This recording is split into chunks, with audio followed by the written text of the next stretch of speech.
हमारे साथ इस समय जुड़ चुके हैं एकजुट जम्मू के अध्यक्ष अंकुर शर्मा। अंकुर शर्मा जी, सबसे पहले आज तक से बातचीत करने के लिए बहुत बहुत धन्यवाद। जो कल गृह मंत्रालय ने एक लिखित जो है अपने जवाब में कल संसद को सूचित किया कि जब से अनुच्छेद 370 और 35 से हटाया गया है, केवल 2 व्यक्ति ही जम्मू कश्मीर से जो बाहर के हैं वो यहाँ पर जो है प्रॉपर्टी खरीद पाए हैं। कैसे देखते हैं आप इस सारे प्रकरण को?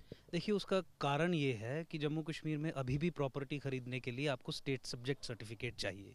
वो लोग जो यहाँ पे 15 साल से अधिक से भी रह रहे हैं और डोमिसाइल सर्टिफिकेट्स भी बनवा चुके हैं, उन्हें भी यहाँ का एडमिनिस्ट्रेशन, यहाँ का तंत्र ज़मीन खरीदने नहीं दे रहा है। 370 और 35A की एब्रोगेशन के बाद जिस तरीके से नया ट्रांसफ़र ऑफ प्रॉपर्टी एक्ट यहाँ पे अप्लाई हुआ, उसमें ना डोमिसाइल की ना स्टेट सब्जेक्ट सर्टिफिकेट की रिक्वायरमेंट थी।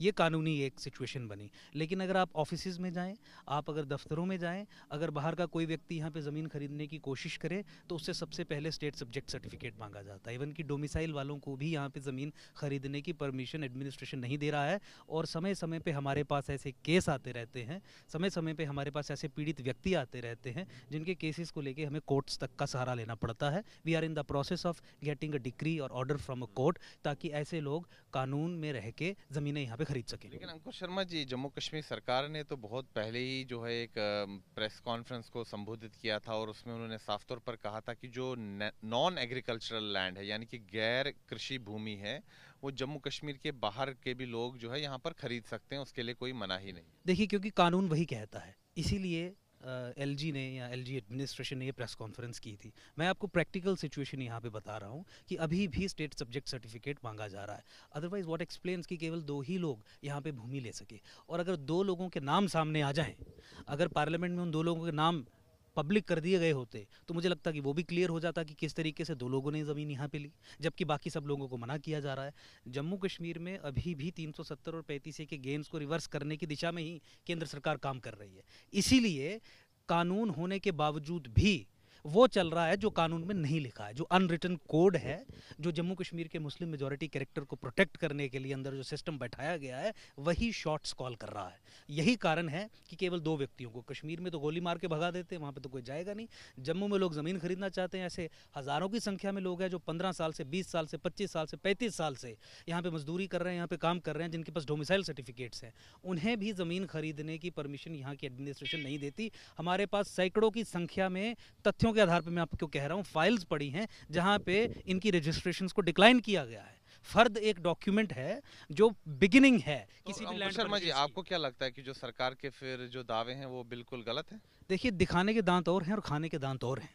दुनिया को दिखाने के लिए, बेचने के लिए कि हमने 370 और 35A की एब्रोगेशन को आगे लेने का काम किया है, ये दिखाया जा रहा है। लेकिन यहाँ पे जम्मू कश्मीर में 370 और 35A की एब्रोगेशन को रिवर्स डायरेक्शन में लिया जा रहा है और पुनः कश्मीर सेंट्रिक पॉलिटिक्स को सेंटर में रख के उन्हीं के इंटरेस्ट में काम करने का काम किया जा रहा है और इंडियन सिटीजन्स के खिलाफ यहाँ पे काम किया जा रहा है जम्मू कश्मीर में, क्योंकि उन्हें उनके मौलिक अधिकार अभी भी नहीं दिए जा रहे हैं, जबकि कानून में है कि दिए जाएंगे। लेकिन अंकुर शर्मा जी, जब अनुच्छेद 370-35 से हटाया गया था, तब सरकार ने जो है बहुत बड़ा दावा किया था कि यहाँ पर जो है बहुत लोग जो है निवेश करने आएंगे, इन्वेस्टर्स आएंगे और यहाँ पर जो है विकास कार्यों में तेजी आएगी, जो रोजगार के जो साधन हैं वो उपलब्ध होंगे, युवाओं को रोजगार मिलेंगे, प्राइवेट कंपनीज आएंगी। तो आपको क्या लगता है, वो दावे बिल्कुल गलत है? दावे बिल्कुल गलत है और जिस तरीके से एडमिनिस्ट्रेशन जम्मू कश्मीर में काम कर रही है, वो दावे जो झूठे अब आपके सामने पाए जा रहे हैं कि केवल 2 ही लोग आ पाए हैं, 2 ही लोगों ने ज़मीन खरीदने में सफलता प्राप्त की है, उससे ये साबित भी हो रहा है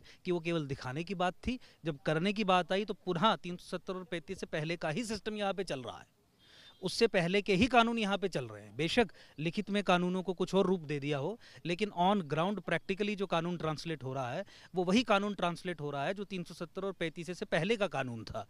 पुनः कश्मीर को ही केंद्र बना के, कश्मीर की सेंसिटिविटीज़ को ही दिमाग में रख के केंद्र सरकार और एलजी एडमिनिस्ट्रेशन यहाँ पे कार्य कर रही है, जो मुझे लगता है कि देश हित में नहीं है।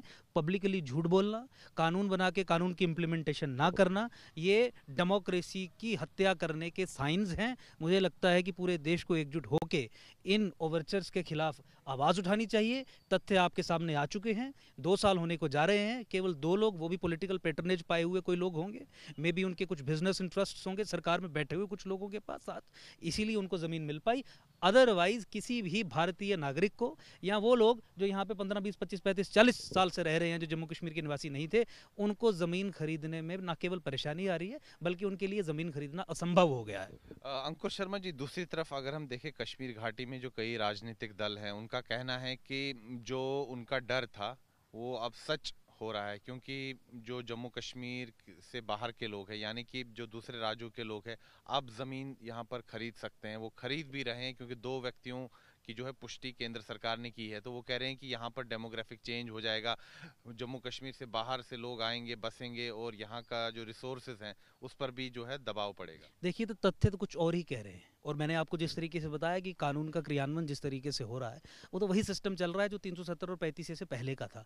ये कश्मीर बेस्ड पॉलिटिकल पार्टीज या सोशल एक्टिविस्ट्स या वो लोग जो टीवी स्टूडियोज में बैठ के नैरेटिव बिल्डिंग का काम करते हैं, एक फॉल्स नैरेटिव बिल्ड कर रहे हैं, और उन लोगों का आइडिया और आर्ग्यूमेंट दोनों कम्युनल है। वो ये चाहते हैं कि जम्मू कश्मीर एक स्पेशल एक्सक्लूसिव मुस्लिम डोमेन बन के रहे। जब वो डेमोग्राफिक चेंज की बात करते हैं तो वो मुस्लिम मेजॉरिटी कैरेक्टर की बात करते हैं। मुझे बताइए, डेमोग्राफी कहाँ की चेंज हुई? क्या कश्मीर वैली की उस समय चेंज नहीं हुई जब 1990s में हिंदुओं को वहाँ से नरसंहार करके भगा दिया?